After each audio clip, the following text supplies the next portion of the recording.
Nick, welcome back. Long time no see. Hey Doug, how you doing? Not bad. How you been? Good, good. How are Hey, you? I'm all right. It's Good. obviously been a rather whirlwind couple of 10 days or 2 weeks. What kind of lessons have you learned, and what was the process like in these last 10 days, 12 days or so? Well, I've enjoyed my last week off, Doug, just like you're supposed to when you have a some time off at the All-Star break. So I feel really rejuvenated and rested and ready to go. But vis-a-vis the health and safety protocols and the whatever's testing or not testing, like what have you learned about the process that involves? Well, I had to test every day like I've been doing, even though we didn't have any basketball related activities. I still had to submit and take a test every day. So it wasn't a whole lot of difference really, other than that on the protocol side of things. And the team being decimated by absences, how does that impact you? Well, it makes things tough. It's like it's like they're all out injured, Doug. They're not at practice and they're not playing in games, so you're trying to field the team the best you can and move the next guys up and get them organized and playing. Guys that aren't used to playing with each other and playing so many minutes, et cetera. We've just got to try to do the same thing we always do: learn from the game film. Um, I think a belief factor that you can go out there and guard people and execute a defensive game plan, and you can score enough. I think they proved they could score enough at Boston the other night. Can we keep the offensive side of things going and dig in a little bit more defensively here as until we get our troops back? That's what we're talking about today in practice. Thanks, Nick. Appreciate the time as always. Thanks, Doug. Good to Thanks, see you, Doug. man. We'll go to Mike Answer. Hey, Nick. Good to see you back. What's up, Mike? Not much. Is there any indication about when you might get any of the five players back? And are they all coming back together at the same time, or is it going to be staggered? Anything like that? Any of that information? Yeah, there's some indication, Mike, but I think it's silly for me to sit here and try to tell you it might be here and might be there. It's just the information has to kind of filter in. There's processes that have to take place. I don't think two guys that start at the same time aren't necessarily going to come out at the same time. So I know we're going into tomorrow night's game looking very similar to the way we did before the break. I don't know. From there, I don't know. So I think that, I'm trying to look at the next game, and that's tomorrow, in the next time frame, which is, today and tomorrow. And that's all I can kind of worry about right now. And then we'll just hope people progress and get cleared as quick as possible. That's all we can do, really. Okay. And the games that you've been watching from home or wherever, anything stand out for you? Did anybody catch your eye that maybe, because you're looking at it through a different lens from where you're seeing it there? Yeah, I felt probably about the same way you did. I thought the Detroit game wasn't very much fun to watch. If I wasn't, you probably have to, I don't know, maybe you don't have to watch it all. If you're reporting on it, you can turn it off, but I have to watch it all. I'm involved with the team. but it didn't feel very good. And then, the next night again, I thought they played really, really good. I thought they were actually unlucky not to come out of there on the right side of it in Boston the night after. I thought there was again, the ball bounced a little funny. I thought in the last 4 or 5 minutes. But the guys I thought played great. I thought again, like we talked about, like you've heard me talk about before, when you're missing a lot of scoring, especially, then it's the offense that needs to, create the shots. And I thought it did. And I thought the guys took them. They stepped into them and took them. And fortunately, a lot of guys were, they're really great rhythm shots. The offense created a lot of shots. Kyle created a lot of shots by himself for other people, obviously, but everybody just kind of took the right shots, and they had some good success there. I think that, from my standpoint watching, I wish we would have guarded them a little better. I thought we did guard them decent. You know, and again, I didn't think that, oh, you know, I thought we had some really good defensive plays that didn't go our way as well. You know, we tipped some balls, we blocked some shots, and they ended up with good things out of them. We probably could have got out of there and been going the other way on some of them. But I thought for the most part, with the group that we had in Boston, did a nice job.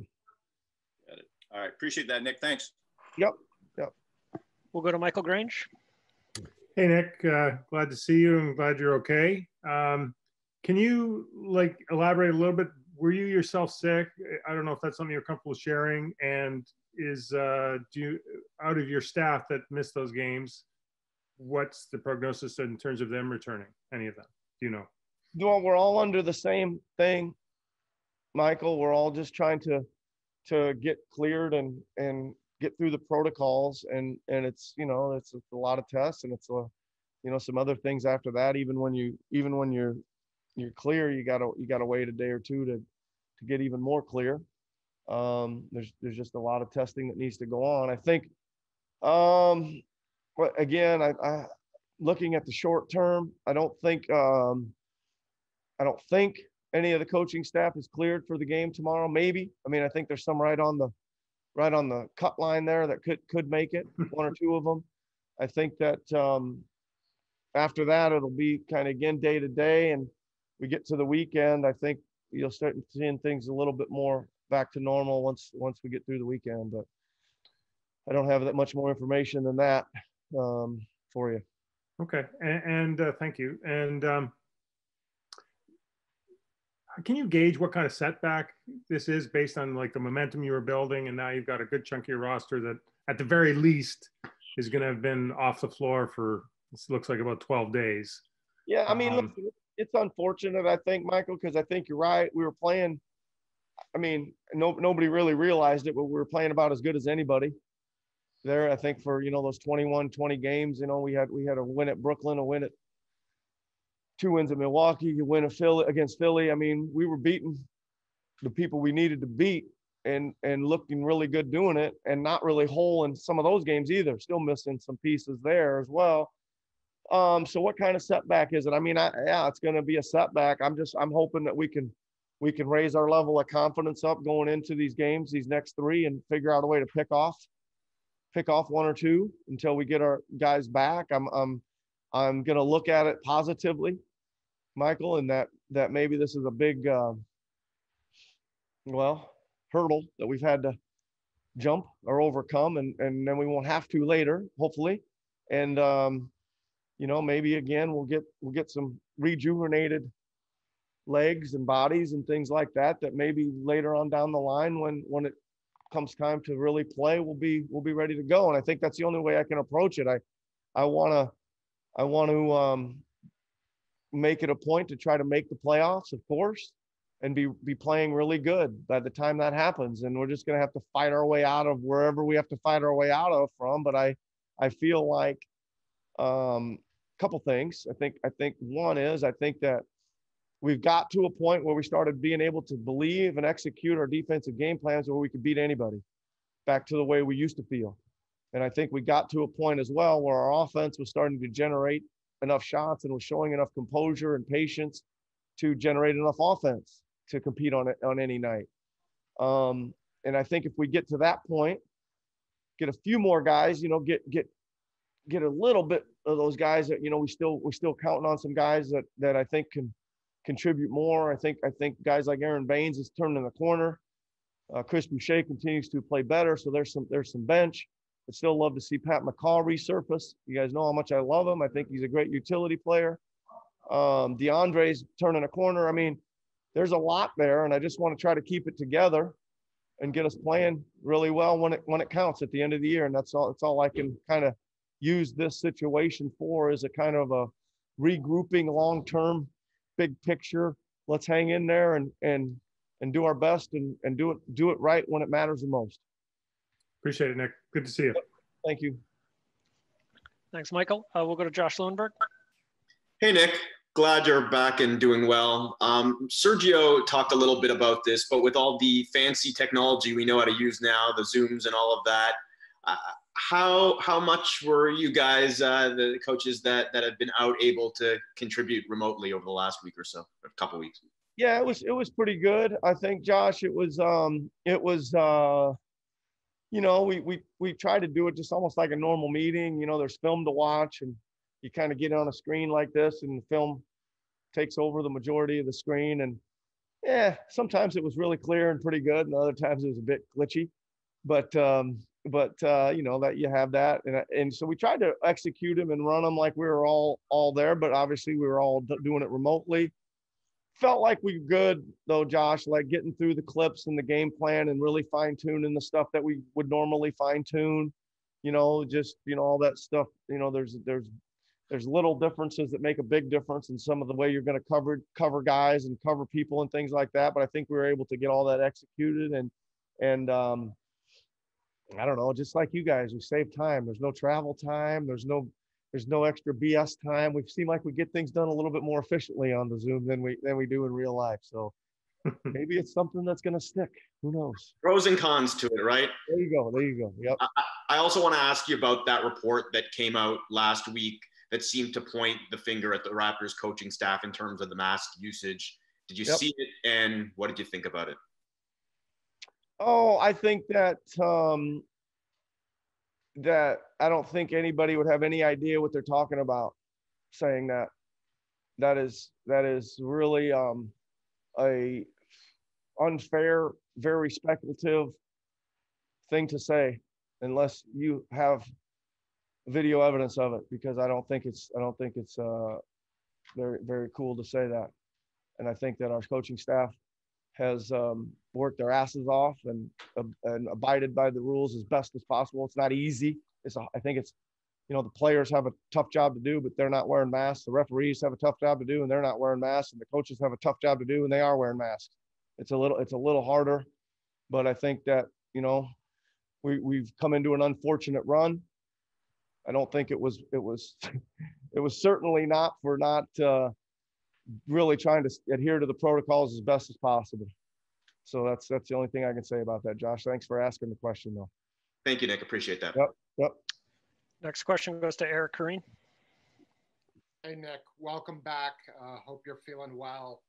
I read an article about Kevin Stefanski, the Browns coach, who missed the playoff game because he was positive. And he said he sort of wouldn't wish that for anybody. I know you talked about watching the games and how they went specifically, but from an emotional level, what was it like for you?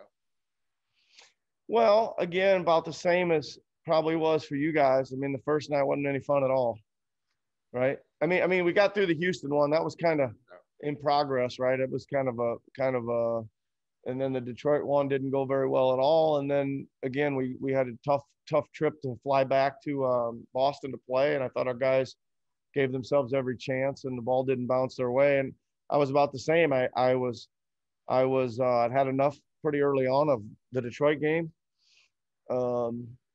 But, you know, we hung in and had a good meeting and, you know, got with the guys on Zoom and said, come on, man, you know, let's go and let's trust the system a little bit and let's give a better effort. And the guys did. And like I said, I think they could have pulled that one out in Boston, but didn't.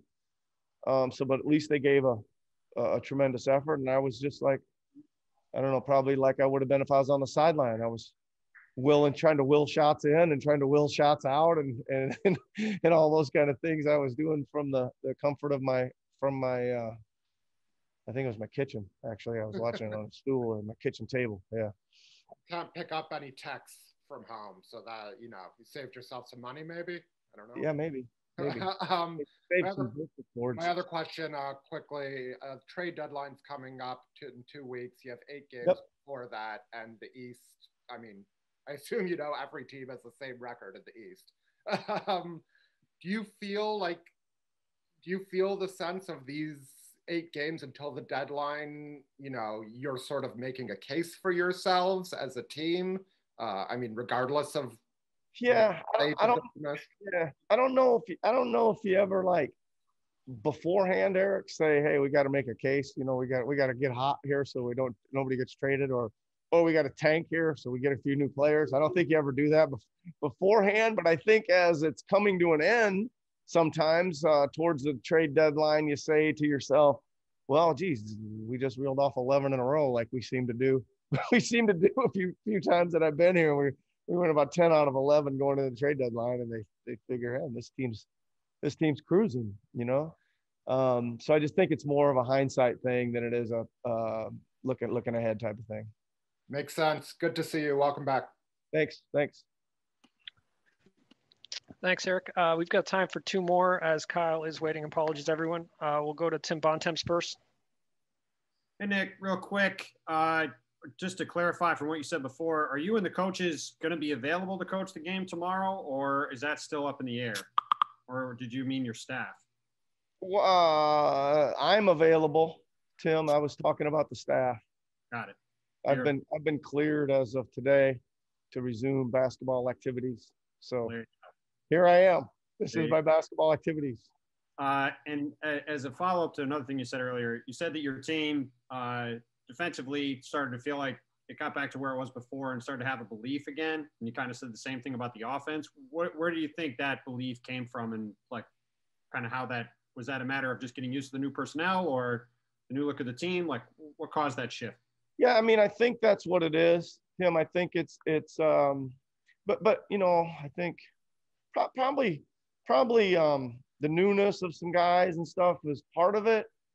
But I always think that maybe each and every year you got to get to a point where you roll out a game plan and it is very successful against a really good team that nobody thinks you're supposed to beat. Then all of a sudden you're like, oh man, that was good. We got to try and do this a little more often. And then you kind of do it, 6 out of 7 games against 6 out of 7 teams nobody thinks you're supposed to beat. And then your defense starts to believe it, it becomes something of your identity. And that's what I think happened, really. Thank you. You're welcome. Thank you. Good to see you, man. Thanks, Tim. Likewise. We've got one more for you, Nick. We'll go to Suzette Francis from Global News. Okay. Hey, Coach. Thanks for taking my question. Hope you're feeling well. It's been a year since COVID-19 was declared a pandemic, and we've seen some of the fallout. Case in point, you guys are dealing with it still. But one of the things was you guys not being able to play here in Toronto. So for me, how has that year been not being able to play at home? And what are some of the things that you miss about not being able to play here in the city? Yeah, I mean, it's not a million miles away, but it feels like it. It really does. It feels like a million miles away. I always say my favorite things about, home games are just the electricity in the streets, man. You can feel it early in the afternoon that there's a Raptors home game coming, and the streets are electric. I think everybody probably misses that in general in the last year.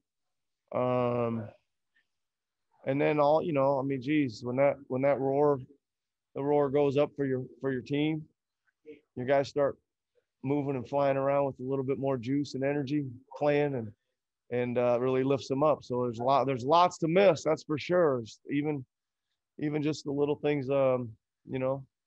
traffic after the games, traffic to the games, all those things that boy, you'd give anything to be stuck in some of those again, and hopefully we'll be able to do all that soon.